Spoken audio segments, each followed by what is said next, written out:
sapagkat kayo'y nangangailangan ng pagtitiis upang kung inyong magawa ang kalooban ng Diyos ay magsitanggap kayo ng pangako. Hebreo 10 Kapitulo 36. Mga kagunting mga kapatid, ang Kristo po, ang Diyos po ay meron po siyang isang pangako. Ngayon po pangako na yan ay hindi niya po yan makakalimutan. Subalit, bago po niya yan ibibigay, bago natin makakamtan, tayo po ay binibigyan po ng pagsubok na kailangan po nating ispisin. At ayon po sa kanyang kalooban, pag yan po ay ating nalampasan, ibibigay niya po yung kanyang pangako, yung pangako na makasama po natin siya, magkaroon po tayo ng buhay na walang hanggan. Kaya mga kapatid, mga kagunting, mga kaparehas kong mananampalataya, sana po sa message na ito ay meron po tayong konting napulot na aral. At ito po ang ating isa sa pamuhay. Papakinabangan po natin ito ngayon at sa mga panahon pang darating. Maraming salamat po at ingat po tayong palagi. Yo, what's up mga kagunting? Kumusta kayo? Welcome back po dito sa ating YouTube channel. Yan. Siya nga pala ang video po natin ngayon. Ito po yung part 4 na pagtuturo ko sa paghahawak ng clipper o razor. Yan.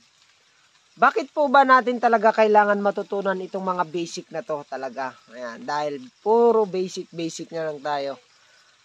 Ito po yung pinagsisimulan ng mga magagaling na talaga, o ito yung pinagsimulan ng mga magagaling na barbero na. Ayan. Na master na po nila yung basic handling ng clipper o paghahawak ng clipper. Kaya kailangan natin na mag-focus muna po tayo kung paano hawakan yung ating ginagamit na clipper. Yan. Kasi pag hindi natin alam yung paghahawak na tama sa clipper, hindi po yan makakagupit ng maayos. Mas lalong masisira po yung tabas ng buhok o masisira natin yung pagmumukha. Pagmumukha ng customer. Kailangan kabisado natin at master natin. At pag na-master natin, kahit saan tayo lumilingon, nandun pa rin yung tabas. Mayroon pa rin siyang nakikitang forma. Kahit nagmamadali ka. Yan. Pitasin mo na. Teka muna, nagsasalita pa tayo eh. Kaya, mga kagunting importante po ito. Ito po yung part 4 na aking ituturo. Ito pong clipper natin na to, yung part 1 po natin, i-remind po natin ulit, ay ganito po yung hawak. Yan. Pangalawa po, ito po yung hawak. Ito po yung hawak. Part 1 natin, natandaan nyo po, nakadikit po yan. Ang part 2 po natin, umangat na po siya dito. Part 2. May butas na po dito. May butas na po siya dito. Yan. At yung part 3 po natin ay umabanti na po siya rito. Ayan na po. At ito po, dito na. Ayan. Nakadikit na po yan. Yan. At ang part 4 po natin, babalik na rin po natin. Ito naman po siya. Yan. Para nagsushoot ng bola. Shoot! Shoot! Yan. Ganyan po. Ito pong isang kamay po natin na ito, ay dito po siya. Yan. At ang tatlo po nating kamay, dito naman po sa ibabaw. Yan. Nakita niyo po. At ang isa naman po ay dito sa ilalim. Ang purpose po nito, hahawakan niya po yung guide. Tingnan ko nga po rito kung mayroon akong dalang guide. Wait. Ay. Naku, wala yata tayong dalang guide. Wala. Yan. Ito po, may dala po tayo na guide. Papakita po natin yung guide. Yan.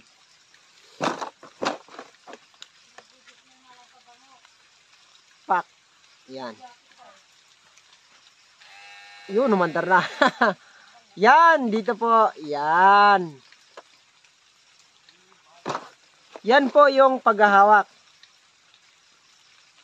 Ito po yung una na paghahawak ng part 4 natin. Pangalawa po sa part 4 po ay ito po. Yan. Ibababa po natin naman ito. Ayan. Ganun pa rin po siya. Ayan. Ito dito. At itong dalawa po na rito. Dito din. At itong dalawa na ito dito. Dito po siya sa ilalim. Ang purpose po ng dalawa na ito, pag maluwag po itong ating guide, ay hindi po siya mahuhulog pag nakasalo itong dalawa na to. Kaya naman po tayo nagkakaroon ng maluwag na guide. Yan po yung mga barbero na salat sa pambili ng guide. Humihingi na lang. Yan. Kaya ang mga nahihingi nila, yung maluluwag. Kaya naman po nalalaglag ito kasi maluwag naman po ito. Pero madali lang pong solusyon yan. Madaling solusyonan yan. Yan po. Yan po yung hawak. At ang tulak po nito lagi ay steady po ito. Itong lahat na to. Ito, steady to. Ang galawan po rito ay ito naman po, itong part na ito, ang galawan, kasama po ng katawan. Gaganyan po niyan. Nakita niyo po ba? Ilalayo ko na ng konti. Yan. Ganyan po ang galawan yan. Yan. Wala kasing suklay. Yan. Yan. Mami, pairam nga ako suklay da. Yan. Ah, maputik. Nandito kami sa bukid kasi kaya maputik. Wait. Yan po. Kumbaga ito po yung suklay.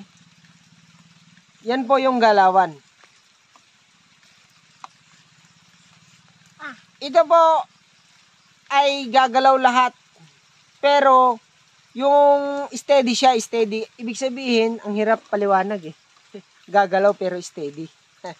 Yan, nakaganyan. Parang robot ba? Tapos, ang gagalaw lang po ito lang. Ito. Itong part na, itong balikat na to. Yan. Yan. Ganyan po, ganyan. Ibabaw din, ganun. Ganyan. Ganyan siya. Yan. Sa ibabaw, ganyan. Taas, ganyan din. Ito po yung gagalaw. Yan. Pero ito parang robot. Yan. Steady lang ba? Ganun ba? Bakit po ganito po naka-steady yung ating kamay? Kasi po, para makontrol nyo po yung razor. Makokontrol nyo po yung razor. Magalaw man yung customer, at least naka-steady. Pero pag ganun po yung galawan, mali. Mali po, hindi po tatama yung gupit. Kailangan naka-steady po yan. Gumalaw man yung customer, nakaganyan. Kahit hindi mo po siya tinitingnan yung ginugupitan ninyo, ito hindi magbabago, as in parang robot. Hindi siya lalayo. Tingnan nyo po to. Yan o, ang layo po ng pinanggagalingan o. Malayo po yung pinanggagalingan, tumatama po. Kahit nakapikit po ako. O. Yan, nakaganon po siya. Yan. Kahit nakapikit ka dyan, tumatama yan, ganyan. Nakapansin po nyo? Yan. Kasi po, kontrolado ng ano, ito, nakokontrol niya kasi naka-steady siya, yan. Tingnan niyo po, nakapikit po ako, tumatama po siya sa suklay. Wala pong galawan. Yan. Ganun po. Kaya maraming salamat po mga kagunting sa ating tutorial na sa mga nanood pala ng ating tutorial. Hanggang sa muli po, ingat pong palagi at may konti po ditong message ay may konting video dito. Panoorin nyo na lang po para makita ninyo kung paano po gamitin. Salamat po, ingat pong palagi at palike, pakishare, pakisubscribe po ng ating YouTube channel nang sa ganun ay makatulong pa po tayo sa mga gustong matutong maggupit.